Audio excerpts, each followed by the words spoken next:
출애굽기, 결국 우리는 출애굽이라는 우리 인생의 과제를 외면할 수 없는 것이죠.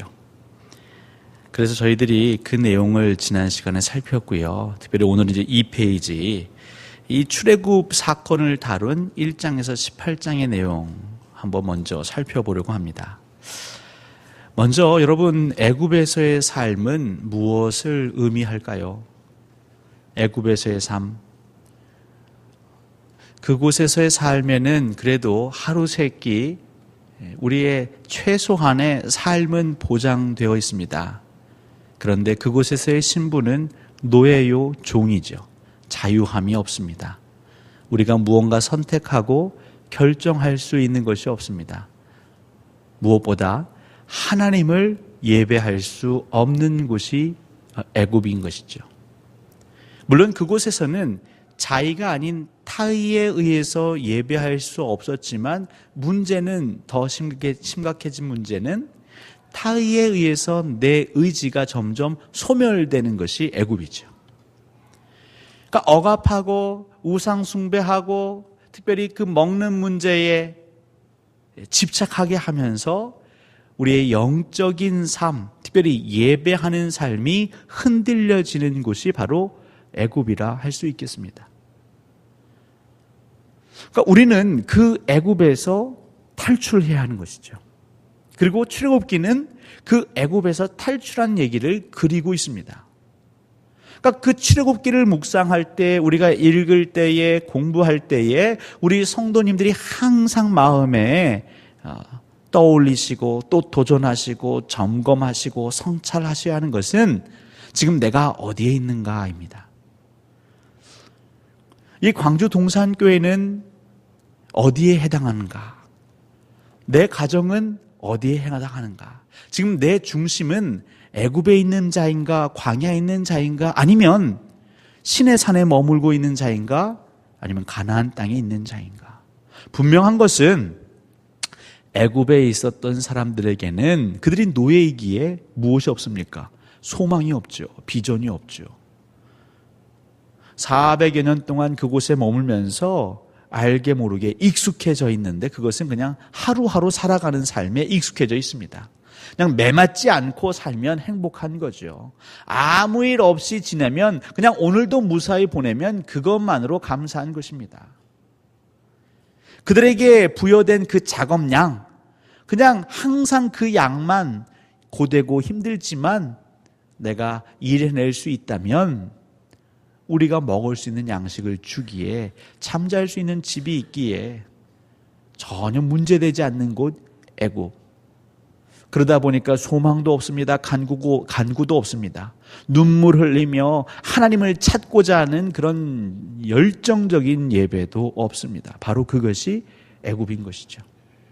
여러분 생각해 보십시오. 때로는요, 이 교회, 하나님의 몸된 교회, 이 교회가 꼭 애굽과 같은 환경으로 변화될 수도 있는 것이죠. 가장 대표적으로 교회 안에서도 애굽을 사는 부류가 있는데, 그게 목사입니다. 목사. 일주일의 생활표. 언제 제일 심려를 기울일까요? 주일이겠죠. 그러니까 여러분, 토요일 날 제가 조금 얼굴 표정이 이상해도 이해해 주십시오. 저도 모르게 이제 스트레스를 받고 긴장하는 것이죠. 그래서 주일날 설교를 마치고 오후 예배까지 회의가 다 끝나면 그래도 가장 큰 일을 했다 생각합니다. 그렇게 월요일 좀 충전하고, 화요일 수요 예배를 준비하고, 목요일 금요일 신방하면서 또 주일 준비를 하고, 그렇게 일주일을 그냥 하루하루 보내는, 문제는 그러면서 우리 안에 열정도, 소망도, 희망도, 비전도 희미해져 가고, 그냥 습관으로, 그냥 해왔던 관성으로, 그냥 관습처럼 예배하게 된다면, 그럼 그건 사실은 예배가 아니죠. 무엇이 됩니까? 종교 행위가 되겠죠. 그런 종교 행위가 반복되면 반복될수록 우리는 자유자가 아닙니다. 이제 매이는 것이죠. 우리의 습관에 매이게 됩니다. 관습에 매이게 됩니다. 그냥 내가 해왔던 방식에 매이게 됩니다.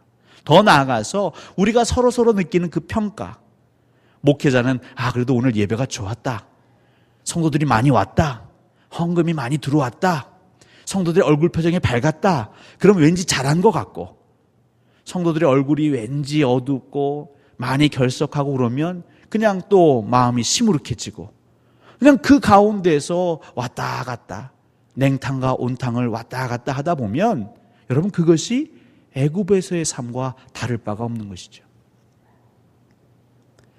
그러니까 저희들은 출애굽기를 읽을 때 특별히 1장부터 18장, 우리는 이미 출애굽한 사람이라 생각할 수 있겠지만 그것이 우리의 착각일 수도 있습니다. 내 자신이 아직 애굽의 노예처럼 보낼 수도 있고요. 아니면 우리 공동체가 여전히 애굽 가운데 있을 수 있습니다. 분명한 것은 이제 오늘 뒤에 나오겠지만 여호와 하나님의 강한 손, 그 손을 경험할 때 비로소 출애굽이 가능한 것이죠. 자, 오늘 유인물 보시면 이제 이 출애굽기 1장부터 18장 사이에 여러 가지 내용 나오는데 특별히 크게 세 가지 내용을 살피고 있죠. 구원자에 대해서 1번 구원자, 2번 보혈과 능력에 의한 구원, 3번 신의 산, 이렇게 내용을 살필 수 있다고 하는데 먼저 구원자를 한번 보실까요? 여러분, 이스라엘 백성들에 있어서 구원자는 누구입니까? 가시적인 구원자, 눈에 보이는 구원자, 현상적으로 만질 수 있는 구원자, 그들의 리더는 모세지요. 그럼 여러분들은 누가 리더가 되어야 된다고 생각합니까? 한때 저희 나라에서도 이 리더십에 대해서 굉장히 유행했었죠. 서적에서도 강의에서도. 리더십 중요하죠. 그래서 그 리더의 자격이 있느냐 없느냐 우리는 굉장히 따집니다. 자, 그런 관점에서 보시지요. 여러분, 모세는 리더의 자격이 있습니까? 이 모세가 가지고 있는 스펙, 그가 가지고 있는 경력, 리더로서 괜찮습니까? 물론 바로의 왕궁에서 자랐다라는 스펙은 괜찮은 것 같습니다. 근데 문제는요, 리더가 되기 위해서는 아무래도 큰 무거운 짐을 지고 나가야 할 텐데 그래도 체력도 있어야 되고 정신력도 있어야 되고 여러 가지 건강도 필요하겠죠. 가끔 선거할 때 정치인들 사이에서 저렇게 연약해 보이시는데 국정을 5년 동안 이끌어 갈 수 있겠습니까? 라면서 건강을 이렇게 지적할 때도 있습니다. 여러분 다 아시지만 모세가 하나님께 부름 받았을 때의 나이는 몇 세입니까? 80세죠. 근데 그 80세도 문제지만요, 그가 바로의 왕궁에서 40년 동안 지냈을 때는 그의 전성기일 것입니다. 근데 나머지 40년은 어디에서 보냅니까? 미디안 광야에서 보내죠. 최근에 뉴스를 보니까요, 이제 그것이 진짜 시행될지 안 될지는 모르겠지만 이제 군대를 다녀온 군 복무자에게 6학점, 학점 인정해 주려고 한다라는 뉴스가 나오더라고요. 여러분의 자녀들이 해당 안 되셔서 별로 관심이 없으십니까? 저는 이제 관심이 있습니다. 남학생들이 제일 힘들어하는 게 뭐냐면 군대를 갔다 오면 머리가 굳는다라는 얘기를 하죠. 지금은 2년이 채 안 되지만 어쨌든 그 세월 동안 남들은 열심히 공부하고 암기하고 실력을 다져갈 때에 군생활을 하다 보면 몸은 건강해질지 모르겠는데 이 머리는 굳는다는 겁니다. 그래서 암기 위주의 시험을 치면요, 물론 여성들이 암기를 더 잘하지만 이 격차가 더 벌어집니다. 여러분, 광야의 삶이 어떻습니까? 사막에서의 삶이 어떨까요? 아침부터 저녁까지 단조롭습니다. 양을 칩니다. 초원을 찾아가고 풀을 먹이고 맹수로부터 도적으로부터 보호하고 또 돌아오고, 그렇게 단조로운 삶, 외교를 생각할 겨를이 어디 있습니까? 거기에는 외교가 필요 없습니다. 미디안에는 사람이 안 사는데요. 여러분, 그렇게 40년 동안 살면요, 아무리 명석했던 사람도 머리가 둔해지겠죠. 사람들이 말을 많이 해야 말이 늘지요. 말을 안 하면요, 말도 버벅대게 됩니다. 그래서일까요? 하나님께서 나중에 부르실 때 모세가 하나님, 저 말도 잘 못해요. 사람하고 보내는 시간보다 그냥 양 염소하고 보내는 시간이 더 많거든요. 성지순례 한번 가보시면 아시겠지만 그 이스라엘의 광야는 이 성경의 배경이 되는 광야는요, 그냥 하늘, 부족한 땅, 바람, 그리고 나. 한참 걸어가도 행인 한 명 만날 수 없는 그곳에서, 물론 자기들이 식구가 있는 오아시스에 오면 다음 소리를 나누겠지만 몸이 고되면요, 일찍 자기 바쁘겠지요. 여러분, 리더의 자격이 있습니까?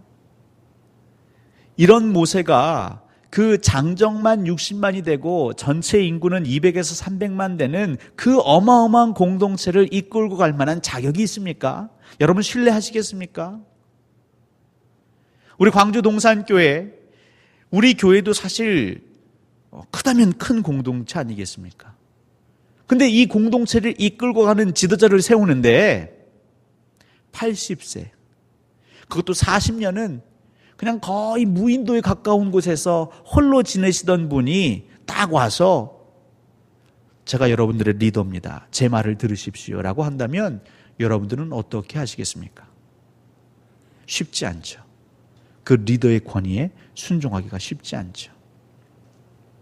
근데 이스라엘 백성들은 이 모세가 출애굽에 성공했다는 이유만으로 그냥 그들의 역사 대대로 이 모세를 찬양합니다. 하나님께서 모세를 그렇게 연단하시고 그 40년과 또 40년을 구분하시는 것은 하나님의 메시지죠. 리더의 자격, 볼품없는 사람, 탁월함도 없고 스펙도 정말 비천한 사람, 그 사람을 세운 것은 우리식으로 하면 그냥 바지 사장인 거예요. 하나님께서 세우신 바지 사장인 겁니다. 그럼 누가 실세입니까? 하나님이 실세이신 것이죠. 그러니까 이 출애굽에 있어서 핵심, 이제 구원자, 리더에 있어서 여러분의 삶을 그 애굽에서 건져내실 수 있는 분은 누굴까요? 여러분 자신도 아니고 광주동산교회 담임 목사인 저도 아니고 철저히 하나님이십니다. 그러니까 우리가 이 로드십이라고 하죠. 하나님의 주권, 하나님의 리더십을 인정할 때의 그 공동체는 그때 힘이 생깁니다. 여러분, 리더십을 인정한다는 건 또 다른 표현으로 무엇입니까? 그 말에 순종하고 복종한다는 것이죠. 군대에 있어서 이 명령 불복종은 큰 범죄 행위입니다. 그래서 상관이 명령을 내리면 그 명령에 따르는 것이죠. 지휘관의 명령에 따르는 것이 군대에 있어서는 핵심이요, 생명입니다. 그러니까 하나님 나라의 공동체에 있어서 특별히 출애굽을 바라고 소망하는 우리의 인생에 있어서 정말 여러분, 애굽에서 지긋지긋한 이 삶, 소망이 없는 삶, 희망이 없는 삶, 그 삶에서 나오고 싶으시다면, 탈출하고 싶으시다면 여러분, 하나님의 명령을 생명처럼 여기시고 순종하셔야 합니다. 우리 광주 동산교회가 더 큰 걸음을 떼기 위해서는, 하나님의 나라를 위해서 전진하기 위해서는 지금 우리가 머물러 있는 이 자리를 박차고 일어나서 하나님께서 가길 원하시는 그곳에 가기 위해서는 우리 모두가 누구를 봐야 하냐면 부족한 저를 세우신 하나님을 다 같이 봐야 하는 것이죠. 우리의 모두의 시선이 하나님께 쏠리고 하나님의 입술에 우리 모든 눈과 귀를 주목하는 겁니다. 하나님이 뭐라고 말씀하시는가? 하나님의 표정이 어떠한가? 제가 어렸을 때 집에서 지낼 때에 저희 집에는 이제 아버님의 권위가 있으시니까 우리 모든 식구, 별로 많지도 않습니다. 우리 4식구죠. 아버지, 어머니, 저하고 제 동생. 우리 모든 식구는 아버지의 숨소리, 아버지의 미간 떨림에 좌지우지합니다. 눈치로 사는 것이죠. 그래야 평안하더라고요. 아버지 기분 안 좋은데 그냥 불평하고 투정하면 저희 대신 어머니가 핍박을 받으십니다. 여러분, 교회가 정말 집중해야 하는 것은 여호와 하나님의 그 얼굴에 집중해야 하는 것이죠. 여러분은 어디에 집중하고 계십니까? 담임 목사인 임노한 목사의 스펙에 집중하고 계십니까? 임노한 목사 저래가지고 우리를 잘 인도하겠어? 처음에는 괜찮은 것 같은데 시간이 갈수록 영 아닌 것 같은데. 물론 그렇지요. 그런데 왜 그런 부족한 자를 하나님께서는 광주 동산교회에 담임 목회자로 세우셨을까요? 왜 하나님께서는, 여러분, 장정만 60만이면 그 60만 안에 얼마나 많은 인물이 있었겠습니까? 여호수아 갈렙도 그 인물 중에 한 사람이지요. 근데 그 여호수아 갈렙도 아닌 왜 40년 동안 사막에서, 광야에서 사람과 대화하기보다는 바람하고 얘기하고 염소하고 양하고 얘기했던 그 늙은, 체력도 말수도 어눌한 그 사람을 세우셨을까요? 우리 하나님 질투하시는 하나님이시잖아요. 하나님께서는 사람이, 하나님의 자녀들이, 하나님의 형상 피조물들이 자꾸 사람에게 마음 뺏기는 것이 하나님 마음에 성에 안 차십니다. 이스라엘을 출애굽시키셨던 구원자는 모세인 듯하지만 모세를 세우셔 더 분명하게 드러내는 것은 바로 여호와 하나님이십니다. 우리 모두가 여호와 하나님께 집중할 때에 그 하나님의 말씀에 억지로라도 순종할 때에 이제 우리는 무엇을 경험합니까? 출애굽, 포로된 자가 자유케 되는 것이고, 소망이 없고 비전이 없고 이상이 없던 이들이 꿈을 꾸게 되는 것입니다. 우리의 이 예배가 생동감 있고 활력이 있고 성령 충만하고 위로와 회복과 치유가 있는 그런 예배 공동체가 되기를 원하십니까? 우리의 관습과 습관에 그냥 매여 있는 그런 예배도 아니요, 그냥 내가 늘 해왔던 종교 생활, 그런 신앙 생활도 아니고 날마다 정말 하나님과 동행하는 그런 모험과 같은 우리의 신앙의 여정이 되길 원하신다면 우리는 지금 모든 열일을 제쳐두고 우리의 리더가 누구이신지, 그리고 그 리더 하나님 여호와 하나님께 집중하셔야 할 것입니다. 그 얘기가 나오는 것이죠. 특별히 제가 출애굽기 6장 1절부터 8절 말씀을 쭉 여러분 앞에 유인물에 적어놨는데, 여기 보시면 여호와께서 모세에게 이르시되 이제 내가 바로에게 하는 일을 내가 보리라.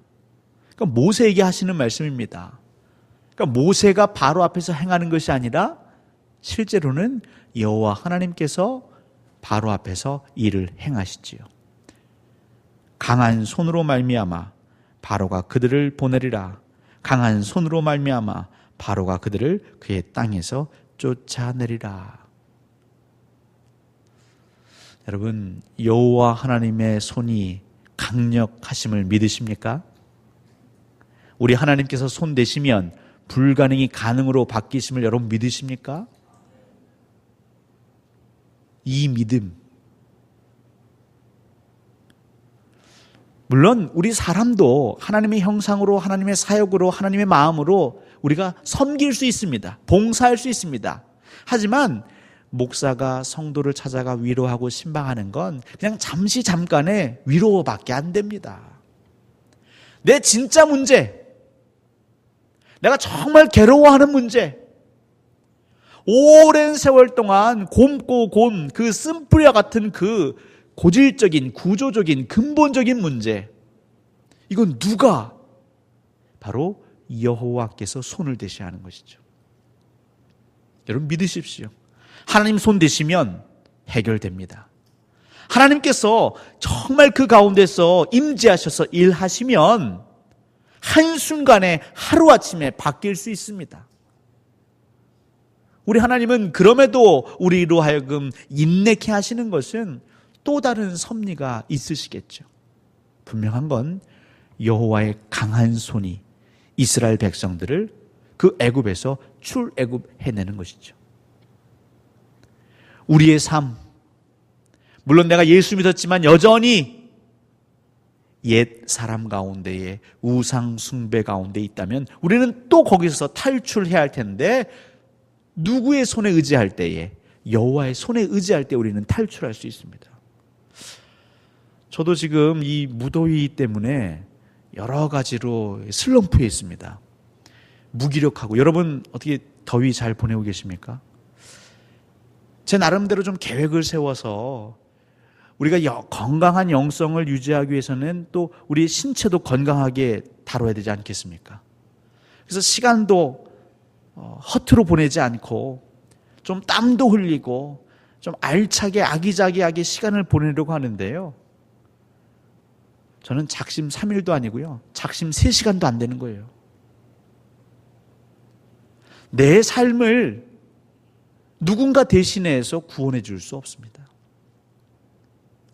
여러분의 그 마음속의 깊은 문제를 사람이 대신해서 해결해 줄 수 없습니다. 그 말은 여러분 사람 의지하지 마시란 얘기예요.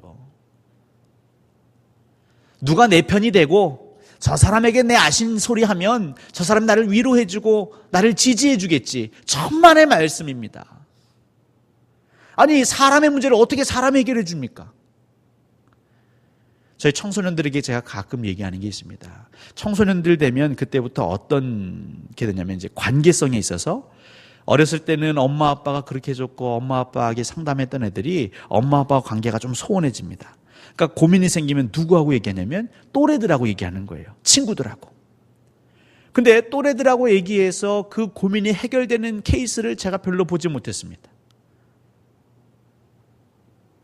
부목사들이요, 힘들면 누구랑 고민 상담하냐면 부목사들끼리 얘기를 해요. 동기들하고 얘기를 해요. 아니면 그 부목사 선배하고 얘기를 해요. 근데 그 고민이 잘 해결되지 않습니다. 우린 거기서 거긴 거죠. 50보 100보인 겁니다. 여러분, 정말 내 문제가 힘들고 이 문제에서 도망치고 싶고, 아니 탈출하고 싶고, 내가 건진받고 싶고 반석에 서고 싶으시다면 사람에게 가지 마십시오. 하나님께 먼저 가십시오. 그러면 하나님이 사람을 보내시고 하나님이 사람을 붙이십니다. 여러분의 아쉬운 마음, 답답한 마음, 원통한 마음, 우리 기도하지 않습니까? 하나님께 쏟아 부으시라고요. 언제까지요? 하나님께서 들으시고 일하실 때까지 탄식하시고 신음하십시오. 이 이스라엘 백성들 430년 동안 신음하였습니다. 우리가 그동안 기도한 거 이렇게 오래 기도했는데 하나님 안 들으시네요 라고 하실 게 안 되죠. 우리의 구원자 여호와 하나님께 우리가 부르짖을 때에 사람 의지하지 아니하고 하나님의 그 강한 손을 우리에게 펼쳐 주십시오라고 우리가 구하고 또 간구하고 부여잡고 질질질 내 삶을 드릴 때에 여러분, 하나님이 우리를 출애굽시키십니다. 특별히 두 번째, 이제 보혈과 능력에 의한 구원 내용이 나오죠. 6월절 어린 양, 그 어린 양, 흠이 없는 어린 양을 잡아서 그 피를 그 좌우 문지방에 또 문설주에 바르지 않습니까? 결국 이것은 이제 신약으로 와서 예수 그리스도의 보혈을 의미하는 게 아닐까요? 물론 예수 그리스도께서 우리를 위해 피 흘리셨습니다. 그래서 우리는 그걸 믿으면 구원받죠. 근데 그걸 믿는다. 예수 그리스도께서 나를 위해 십자가를 지시고 우리 죄를 대속하시고 그 피 흘리심으로 그 보혈로 내가 거듭날 수 있고 구원된다, 구원받았다라고 믿는 사람은, 그 예수 그리스도를 영접한 사람은 이제 우리는 어떻게 살아갑니까? 예수님을 닮아 살아간다 하죠. 그러니까 예수님 말씀을 순종합니다. 근데 예수님 말씀 순종해서 살다 보면 종국에는 어디로 우리 주님께서 우리를 인도하시냐면, 여러분 이건 100% 확신합니다. 우리가 십자가를 지게 하세요. 우리가 죄인이고 비록 예수 그리스도를 영접하셨지만, 그렇다고 우리가 십자가에 못 박혔다고 모든 죄인의 죄가 사해지는 건 아니지만, 우리 한 사람 한 사람이 믿음의 사람으로서 예수를 믿고 예수를 영접하고 주님의 말씀을 따라가다 보면 우리 주님께서는 어느 순간 우리의 희생을 요구하십니다.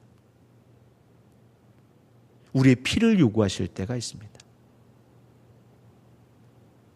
너희가 나와 함께 복음을 위해서, 하나님 나라를 위해서 우리 목숨을 내어놓으면 그것이 한 알의 씨앗이 땅에서 떨어져 썩어지면 이렇게 계속해서 반복되는 것이죠. 현대인을 보십시오. 우리 주변의 사람들을 보십시오. 피 흘리기를 다 싫어하죠. 마다하지요. 오히려 희생양을 잡지요. 정치인들, 기업인들 할 거 없이 내가 잘못해도 그 잘못 인정하지 않고 다른 사람을 오히려 나무라곤 하지요. 근데 예수 그리스도를 믿는 사람들, 특별히 여러분 출애굽기를 묵상하다 보면 그 어린 양이 고맙다, 나중에 예수 그리스도가 고맙다, 그것을 넘어서서 하나님께서 나의 희생을 요구하시는구나. 고통스럽고 괴롭지만 부활을 믿기에, 천국 소망이 있기에, 특별히 이것이 정말 하나님이 원하시고 이것이 예수 그리스도께서 가신 길이라면 저 역시 순종하겠습니다. 근데 우리가 죽으면, 우리가 십자가에 달려 피를 흘리면, 우리가 희생하면 놀라운 일이 벌어지는 거 아니겠습니까? 세상에서는요, 그냥 희생하면 그걸로 끝이에요. 나중에 좀 알아주면 모르겠지만, 역사가 지난 뒤에 알아주면 모르겠지만, 근데 여러분, 영적인 공동체는요, 하나님의 공동체는요, 정말 예수를 믿고 닮은 사람이 희생할 때에 생명의 역사가 나타나는 것이죠. 저의 가장 실존적인 고민이 무엇일까요?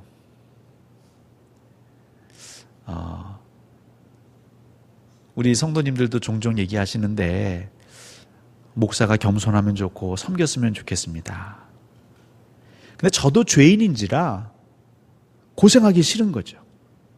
낮아지기 싫은 거죠. 내가 잘못한 것 아닌데 왜 굳이 내가 그 문제까지 떠안아야 되는가 회피하고 싶은 거죠. 때로는 내게 날아오는 그 화살과 창끝을 돌려서 다른 누군가에게 막 돌리고 싶은 거죠.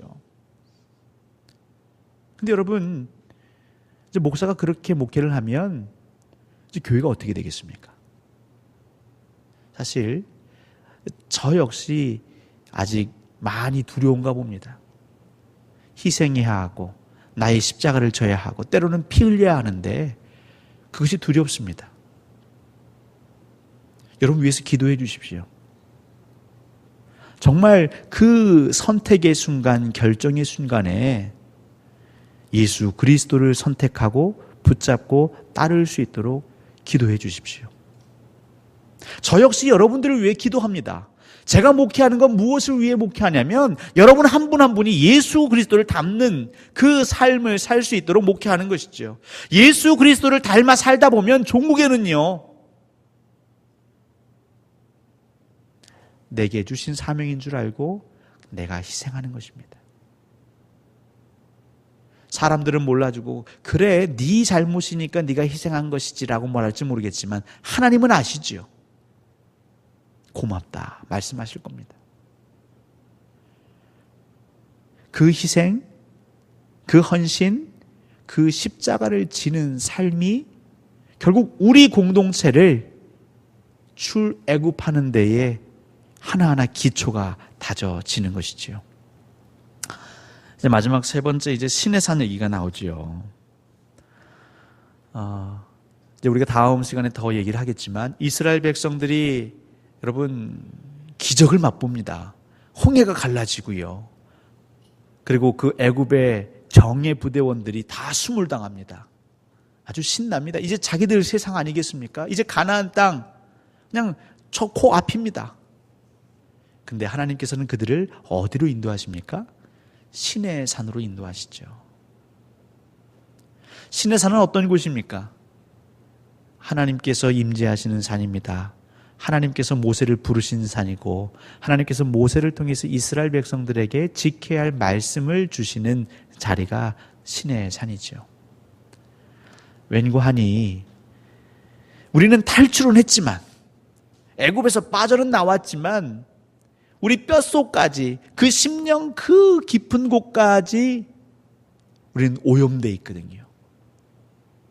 우상 숭배에 오염되어 있고 나 중심의 삶에 오염되어 있고 내가 조금이라도 손해보면 발끈하고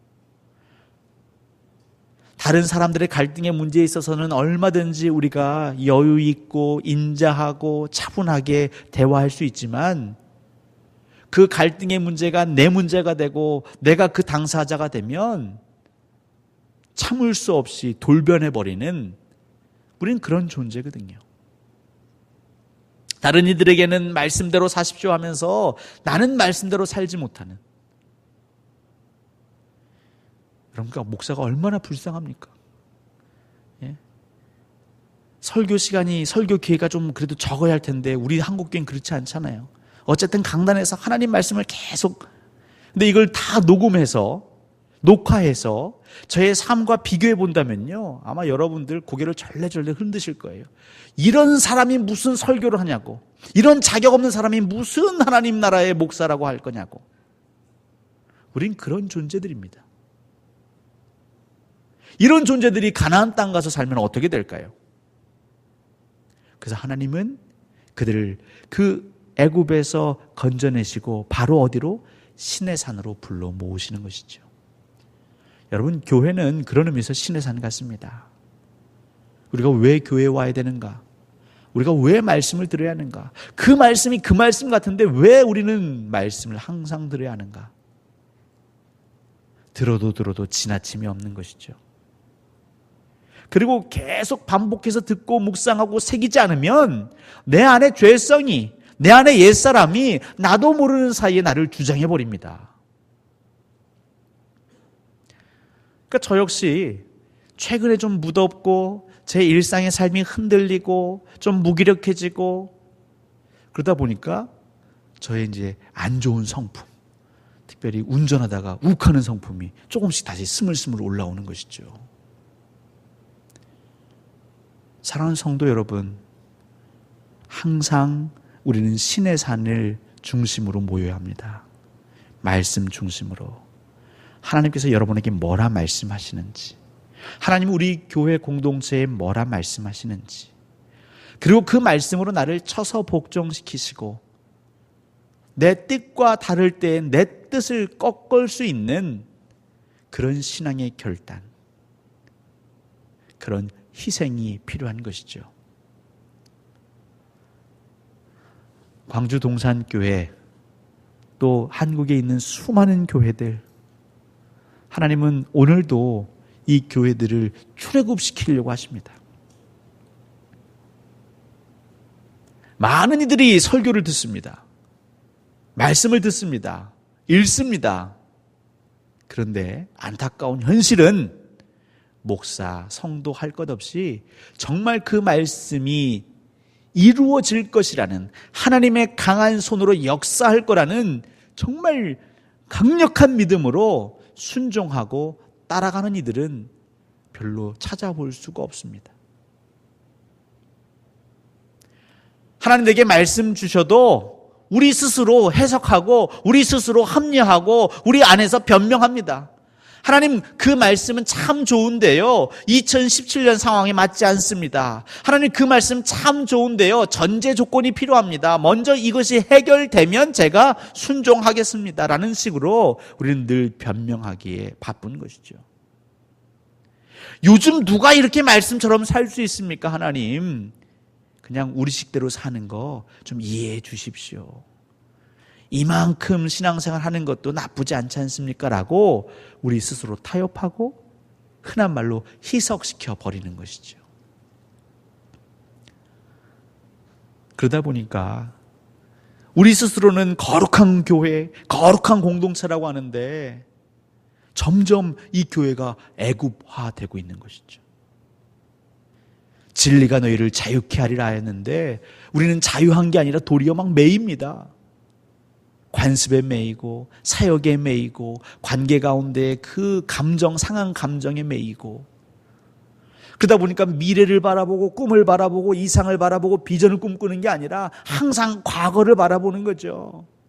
옛날에 이런 일이 있었고 옛날에 네가 이 잘못을 했는데 애굽에 사는 거죠. 하나님께서 우리를 건지실 거라는 그 믿음이 교회의 신앙 고백이 되어야 하는데 리더를 찾아가고 목사를 찾아가고 왜 이걸 해결하지 못하냐고 당신의 리더십은 무엇이냐라고 서로 따지고 회피하고 합리화하고 변명하고 더 나아가서는 재판하고 교회 재판 안 되니까 세상 재판정 가고 이게 어느 날 한국 교회가 돼버렸습니다. 여러분 우리 출애굽 해야죠. 하나님이 하실 수 있습니다. 이 무더운 여름 출애굽기를 읽으실 때에 하나님 우리도 이 애굽에서 탈출하기 원합니다. 하나님만 바라보겠습니다. 하나님의 말씀만 의지하겠습니다. 그 강한 손으로 우리를 건져 주시옵소서. 특별히 늘 신의 산에 저희들이 매주 모입니다. 수요일에 모입니다. 새벽에 모입니다. 하나님 말씀하시면 그것이 내가 감당하기 어려울지라도 그 말씀대로 살기 원하오니 나를 쳐서 복종시키시고 내가 주의 말씀대로 살겠나이다.